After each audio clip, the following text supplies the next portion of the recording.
Bonjour le signe du Verseau et bienvenue dans ta guidance pour le mois de mai 2026. Tu es sur Tarot Vivant et on va regarder ensemble les énergies à venir pour le mois. Comment allez-vous les Verseaux? Je suis très contente de vous retrouver pour votre guidance. J'avais un bon pressentiment quand j'étais en train de mélanger les cartes. Et moi je vous dis déjà bravo parce que Pluton est sur le signe du Verseau et c'est pas facile, ça dépote. Ah pardon, il y a des enfants à côté. Mais... euh, mais voilà, pardon, je me suis perdue dans mon truc. Bref, très beau tirage, on rentre dedans tout de suite. Dans vos énergies, on a l'impératrice avec la reine d'épée et le 5 de denier à l'envers. J'ai l'impression qu'il y a des versos. Alors, c'est une guidance générale, hein, ça ne parlera pas à tout le monde, prenez si ça résonne. Mais il y a des versos qui ont un petit peu repris les choses en main. On a vu dans vos précédentes guidances que c'était pas évident au niveau relationnel, au niveau de ce que vous subissiez et de ce qui se passait. Hein. Finalement, tout est parfait, hein, tout a une raison d'être. Mais là, avec l'impératrice, il y en a qui ont reconnecté avec leurs valeurs personnelles, leur estime personnelle, qui sont en train de reprendre le pouvoir. Dans le sens où l'impératrice, c'est une femme qui prend soin d'elle, qui prend soin des autres et qui se guérit. Donc c'est aussi quelque part une forme de maturité parce que vous avez peut-être compris en vous responsabilisant par rapport à ce que vous vivez, par rapport à ce que vous avez fait, qu'il y avait peut-être quelque chose à soigner, quelque chose à guérir, quelque chose à comprendre. L'impératrice déchire le voile des illusions pour voir la réalité telle qu'elle est. Elle a un travail effectivement de guérison, entre autres choses. Maintenant, pour certains versos, ça peut être aussi un retour de créativité, de nouveaux projets, vous vous investissez dans quelque chose, peut-être même que vous avez rencontré quelqu'un, que ça vous fait du bien, peu importe que ce soit relationnel, amical ou sentimental, mais il y a quelque chose où, un peu comme si vous aviez glow up, cette fameuse expression où d'un coup on est à son prime, on a évolué, etc. En tout cas, moi ce que je trouve intéressant, c'est que vous ne vous laissez pas faire. L'impératrice, on dit que c'est une main de fer dans un gant de velours, et elle a ici une pomme d'Adam. Ce qui signifie qu'il y a un principe masculin qui est développé chez l'impératrice. C'est une femme qui a des bips et qui ne se laisse pas faire. Avec ça, on a eu la reine d'épée et le 5 de denier. Donc j'ai le sentiment que c'est votre énergie, mais on va évoquer les deux au cas où. J'ai le sentiment que vous êtes relativement amer par rapport à quelque chose qui s'est passé. On nous parle peut-être de... La reine d'épée, c'est la veuve esselée, amère. Donc il y a peut-être quelque chose où vous avez bien identifié au niveau mental que ça n'allait pas du tout. Que soit votre attitude ou l'attitude de la personne, où il s'est passé quelque chose, peut-être au niveau du travail, etc. Et en fait, c'est pas OK. C'est plus OK de se laisser faire. Je pense que c'est quelqu'un qui vous tape grave sur le système, hein, si c'est une tierce personne. Soit c'est vous qui êtes, soit c'est vous qui êtes amer, soit c'est une personne qui vous tape bien sur le système, parce que c'est une personne qui est presque castratrice. C'est quelqu'un qui vous a même perturbé dans votre valeur personnelle, qui vous a rabaissé, qui vous a humilié, il y a une sensation de manque, dans le sens où cette personne, elle vous vide. Elle vous nourrit pas. Et il y en a marre, en fait. C'est pour ça que l'impératrice, elle va prendre les choses en main, quoi. Il y a quelque chose dans votre énergie qui dit, bon, cette situation ou cette personne, je l'ai attirée parce qu'il y a un sens, il y a une raison à tout ça. Peut-être que j'avais besoin de me nourrir moi d'abord. Peut-être que j'avais besoin de poser mon cadre. L'autre ne fait que miroir par rapport à la propre relation que j'ai avec moi-même ou les croyances que j'ai par rapport aux autres, par rapport au couple, etc., etc. Dans ces guidances que je vous propose, on n'est pas là pour se victimiser, ni victime, ni bourreau. On est là pour essayer peut-être d'apporter un peu de compréhension, de clarté, peut-être un autre point de vue pour justement dépasser les situations et grandir. Voilà, moi c'est ça que je propose. D'ailleurs, j'en profite pour vous dire, mon site a été entièrement refait. tarotvivant.fr. Je suis super contente. Je serais vraiment ravie d'avoir vos retours si ça vous intéresse. Aussi, du coup, j'ai proposé un code promo de moins 10% sur le référentiel de naissance qui est l'étude de votre chemin de vie. Vous avez sur le site, dans la rubrique les prestations, une page entière qui est dédiée au référentiel de naissance. Qu'est-ce que c'est, comment ça marche, à qui c'est adressé, etc. C'est l'explication de votre chemin de vie, comment votre âme est venue dans cette existence grandir, se libérer et exploiter son plein potentiel. Donc pour célébrer ce nouveau site, j'offre un code promo qui s'affichera ici, mai 2026, pour le référentiel de naissance.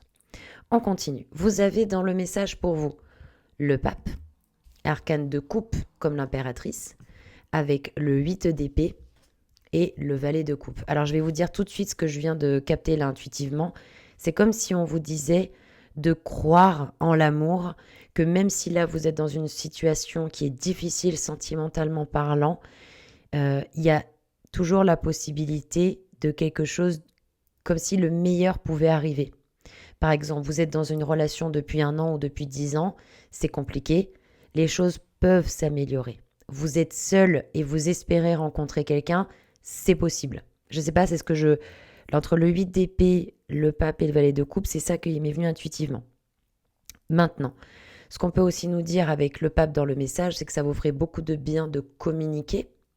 Alors peut-être certains, ça sera plus facile par écrit, d'autres, ce sera peut-être de s'enregistrer, d'autres, ce sera parler de manière frontale. C'est vrai que le Verseau, moi je trouve que c'est un signe exceptionnel, mais le Verseau, il est relativement distant. Je peux vous assurer, je ne le dis pas contre vous, mais pour certains signes, des fois c'est compliqué parce qu'on ne sait pas trop ce que vous pensez, vous n'êtes pas les plus démonstratifs non plus. Et du coup, si en tout cas vous ressentez quelque chose de fort pour quelqu'un ou que vous avez quelque chose à dire, faites-le parce qu'il y a vraiment une chance sur 2 que ce soit vraiment bien reçu parce que vous allez parler avec votre cœur et que ça peut faire du bien aux gens en face, que ce soit vos enfants, votre partenaire, un collègue, un ami, je ne sais pas. Mais il y a une ouverture, je m'étouffe, une ouverture du cœur, la possibilité pour vous de communiquer sur ce qui est important. On peut vous parler aussi de voyage, de formation. On peut vous parler aussi en message que ce serait intéressant pour vous de retravailler vos croyances, peut-être vos croyances liées à l'amour, vos croyances liées à votre estime personnelle. En tout cas, de sortir de cette prison mentale-là. 8 d'épée, vous vous faites beaucoup d'angoisse sur la suite, sur les événements, sur la situation, et au niveau mental, ça turbine en fait. Ça vous ferait du bien d'avoir peut-être un peu plus la foi. La foi, c'est pas la religion. Mais à quoi vous branchez-vous? Quand vous vous levez le matin, qu'est-ce que vous faites? Qu'est-ce que vous écoutez? Pour ma part, depuis le beau temps qui revient, je me lève le matin et je fais un lever de soleil en écoutant de la musique classique ou ce que j'ai envie à ce moment-là, quelque chose de doux, etc. Et ça fait un bien fou parce que je me réveille et je me connecte à la lumière. Oui, vous allez penser, oh, elle est perchée, etc. Mais je m'en fiche en fait de ce que les gens y pensent. Moi, je sais que ça me fait du bien. Ça me fait du bien. Et parce que justement, je fais du tarot et que je travaille avec les gens, c'est important pour moi de me responsabiliser par rapport à quoi je me connecte le matin. Qu'est-ce que j'écoute? Qu'est-ce que je ressens? À quoi je me branche? Donc bon, parenthèse à part, les Verseaux, ça pourrait vous faire un bien fou de travailler votre foi, de vous brancher à des choses qui vous parlent, de parler avec votre cœur, de chanter. Qu'avez-vous à dire? C'est intéressant, ça intéresse les gens ce que vous pensez. Vous savez que les Verseaux, ils ont un côté fascinant. Vous êtes tellement indépendants, libres. Des fois, on dirait que c'est pas méchant, mais comme si rien ne vous atteint vraiment. Et vous êtes un peu électron libre quoi, pour les gens. Je crois que le Verseau est relié à Uranus en plus. Donc il y a un côté, je peux vous assurer que si vous parlez avec votre cœur, vous aurez un public pour vous écouter. Je dis ça, je dis rien. Valet de coupe. J'adore les Verseaux, qu'on se comprenne bien. Valet de coupe. Voilà, on vous reparle de votre cœur. Qu'est-ce que votre cœur a à dire? Peut-être qu'il y a un nouveau projet qui arrive pour vous. Peut-être un voyage que vous attendiez qui va vous faire du bien. Peut-être que vous avez besoin de vous ressourcer. Voilà. Bon, si vous voulez aller plus loin, on va en guidance privée. Blocage. Alors là, accrochez-vous parce que c'est là où ça dépote. Là, on a eu 2 arcanes majeures, la maison Dieu, la justice et le cavalier d'épée.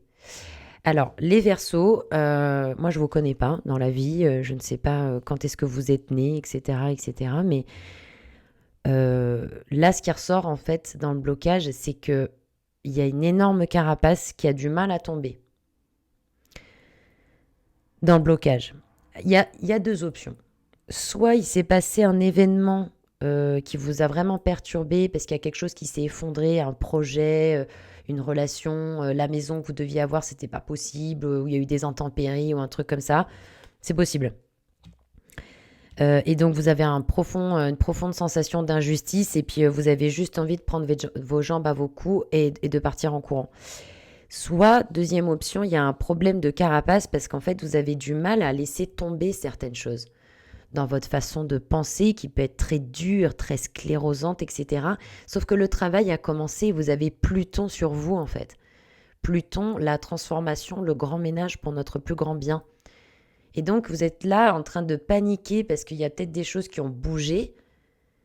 Mais si vous avez demandé un changement, ne soyez pas étonné de ce qui se passe en fait. Si votre âme, elle a besoin de croître, de grandir, de s'expanser, ne soyez pas étonnés des changements autour de vous, d'aller voir peut-être plus loin. Parce que là, vous vous basez peut-être trop sur les apparences. Donc, il y a des choses qui sont en train de changer et je pense que vous retenez. Il y a des peurs, il y a des freins par rapport à ce que vous vivez. La peur parce que vous vous accrochez à du matériel, vous vous accrochez à la forme. Il y a quelque chose qui a changé ou qui est en train de changer. Et vous êtes en train de vous accrocher à la forme. Vous êtes en panique. Mais qui est en panique ? Est-ce que c'est pas votre humain et votre mental et ego inférieur qui paniquent ? Parce que votre âme et votre esprit sont morts de rire. Hein. Eux, ils s'inquiètent pas, ils sont immortels, éternels. Ils ont cette vie et toutes les autres vies pour grandir en conscience. Donc, qui panique ? Moi, je pense que c'est votre mental qui panique. Et c'est pour ça que vous voulez prendre la fuite et vous carapater. Il y a un travail que vous voulez pas faire, en fait. Voilà, vous voulez pas affronter le truc, vous avez peur. Vous avez peur de ce que ça peut induire comme changement, comme transformation, mais quel manque de confiance en vous. Connectez-vous avec votre âme, votre esprit. Demandez-le en prière le matin, le soir avant de vous endormir. Demandez de l'aide et vous le recevrez. Frappez et on vous ouvrira. Cherchez et vous trouverez. Ne vous faites pas avoir par le mental. Et en plus, vous manquez de discernement là. Donc, voilà. Attention avec votre communication aussi. Hein. Vous pouvez être un peu... je pense que vous l'avez un peu mauvaise. Vous êtes un peu amer et donc vous êtes un peu pif-pif. Allez, j'avance.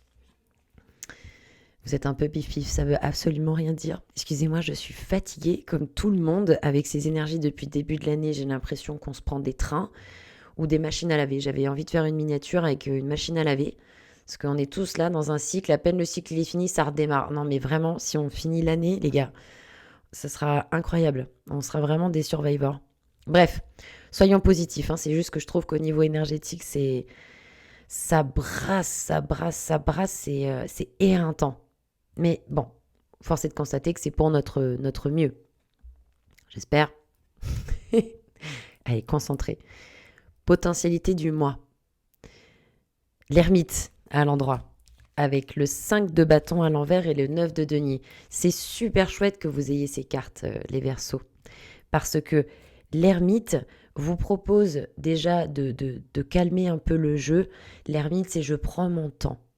Quand je pose une pierre, je suis sûre que la pierre d'avant, elle est bien stable. Je ne me précipite pas, une pierre après l'autre. L'ermite, il apporte de la lumière sur ce qu'il vit. Pourquoi les choses se sont passées comme ça ? Qu'est-ce que je peux tirer quel enseignement je peux en tirer en fait ? On dit qu'on ne reproduit jamais 2 fois la même erreur. La deuxième fois, c'est un choix. Donc, cet ermite-là, dans la potentialité du mois, pourrait être votre sage intérieur. Ça pourrait être intéressant pour vous peut-être d'écrire des ressentis, ce que vous vivez, d'avoir une espèce de... On appelle ça le journaling. Chaque jour, vous prenez quelques minutes pour écrire vos intuitions, vos intentions, vos ressentis, vos émotions. Vous voyez, tenir un journal, ça pourrait peut-être être intéressant, juste quelques minutes par jour, pour voir. Mais en tout cas, il y a des prises de conscience qui arrivent et vous vous libérez de certains schémas. Vous êtes en chemin. Vous êtes en chemin pour mettre de la clarté, de la compréhension, briser des cycles, se libérer d'engrammes, commencer un nouveau chapitre, sortir de disputes stériles. Le 5 de bâton, c'est pas une bonne carte parce que le 5 de bâton nous dit que en fait, c'est du conflit pour du conflit. Des fois, c'est vrai, il faut rentrer dans l'art. Il faut dire les choses. Je suis d'accord. Là, ça sort à l'envers. Vu les cartes que vous aviez avant, c'est comme si on vous disait « ne donne pas du lard au cochon ». Si vous avez en face de vous une personne qui n'est pas ouverte au dialogue, qui vous saoule pour rester poli, etc., bah tant pis en fait. On ne pourra pas dire que vous n'avez pas essayé. Ou alors peut-être que c'est vous qui créez des conflits stériles et on vous dit que ça sert à rien. En fait, ça sert à rien, c'est de l'énergie qui est perdue. Or, vous avez besoin de votre vitalité, vous avez besoin de votre force là, le bâton de l'ermite. Donc, pour aller vers quoi? Le 9 de denier. Plus de paix, plus de bien-être. La paix, vous le méritez pour vous. Tout le monde mérite la paix. La paix, c'est pas oui, quand j'aurai ça, je serai en paix. La paix, c'est un état intérieur. C'est un gros travail, je vous l'accorde. Mais le 9 de denier, c'est une personne qui prend plaisir, qui prend du plaisir. C'est vrai qu'on parle de célibat hein, avec le 9 de denier et l'ermite. Hein, donc il y a peut-être l'idée de rupture là, c'est possible hein, qu'il peut y avoir une rupture où en fait on se rend compte que on a peut-être quitté quelqu'un pour quelqu'un, mais en fait on n'est pas spécialement plus heureux. Vous voyez, comme si l'herbe n'était pas plus verte ailleurs. Peut-être que vous avez besoin de vous guérir en fait, de vous guérir pour ensuite être prêt pour une relation, pour être prêt pour vivre ce que vous avez vraiment envie de vivre, ou à un niveau professionnel. Là, c'est une guide en général, vous l'adaptez, mais il y a cette importance de prendre soin de vous, de vous accorder des moments de répit, des moments de calme, des moments de bien-être, d'introspection, etc. Allez, j'avance. On a en conseil pour vous la roue de fortune, la maison Dieu à l'envers et le pape à l'envers. Alors, je vais vous dire quelque chose, mais il faut que ça reste entre grands guillemets parce que j'aime pas trop dire ce genre de choses, que ce soit en guidance privée ou en guidance là mensuelle. Mais je vais vous le dire parce que je pense que ça va concerner un petit pourcentage des Verseaux. Vous aviez déjà la maison de Dieu à l'envers dans le blocage. On voyait des résistances au changement et tout. Et vous l'avez encore dans le conseil. Donc là, la petite parenthèse, elle s'adresse à certaines personnes. Laissez partir. Ça sert à rien de retenir. De toute façon, vous n'y arriverez pas. Ce qui a besoin de changer dans votre vie va changer, peu importe vos efforts pour le maintenir. Et ça, c'est probablement vos peurs, votre ego, des choses comme ça qui veulent retenir à tout prix. Mais la maison Dieu à l'envers dans le blocage, ouais, bah en fait, le processus, il a déjà commencé. Il y a des choses en vous qui ont besoin de s'effondrer. Il y a des choses à l'extérieur de vous qui ont besoin de s'effondrer parce que ça tient pas la route. Et que vous êtes peut-être persuadé que ça va tenir la route. Non mais si, ce projet, il va marcher. Cette relation, elle va marcher. Mais en fait, pas du tout. Et vous avez reçu les signaux. Hein. Enfin, c'est clair. Il y a Pluton au-dessus de vous en plus. Pluton, c'est la transformation. Donc tout ce qui n'est pas en vibration, qui n'est pas bon pour vous, excusez-moi, hein, mais ça part en fait.